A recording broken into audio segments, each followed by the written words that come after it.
மனோகரண்ணா எப்படி நல்லா தான் நடந்து வந்துக்கிட்டு இருக்கிய? 7 பேர் போயிட்டுருக்கோம்.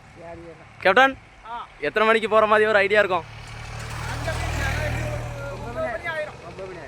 காலையில் 9 மணியா? 1:15 கிளம்பி இப்போ ஒரு எத்தனை கிலோமீட்டர் வந்திருப்போம்? 4 கிலோமீட்டர் அதுக்கு மேலே வந்துட்டோம்னா.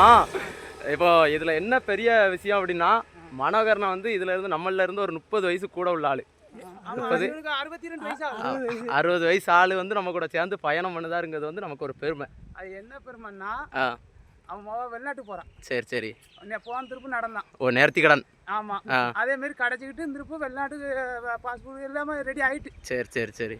அடுத்த மாசம் போறாங்க. அதனால அம்மா நடந்து வந்தேன், ஒரு காரியம் நடந்தது, அதனால இப்பவும் நடந்து போறேன். என் மகன் நல்லா வாழ்க்கையில் நல்லா இருக்கணும் அப்படின்னு தனது பிள்ளைக்காண்டி வாழ்ந்துகிட்டு இருக்கக்கூடிய ஒரு நல்ல மனிதர். ஆமா மனோகரண்ணா எப்படி ஆத்தா பவர்ஃபுல் ஆத்தா. ஆமாம், அதனால இந்த வருஷமும் நீங்கள் நடந்து வரியா? இதில் என்ன அப்படின்னா, மாலை போடாமே மனோகரனை வந்து நடந்து வந்துட்டு இருக்காரு. இதுல 2 பேரும் மாலை போடாம நடந்து வராங்க. ஆமாம், பின்னாடி ஒரு அண்ணா வந்துட்டு இருக்காரு. அவர் ஐயா சாமி ஆடுறவர், ஐயா நம்ம கார்த்தி அண்ணன். சரி மனோகரண்ணா, தொடர்ந்து இருப்போம்.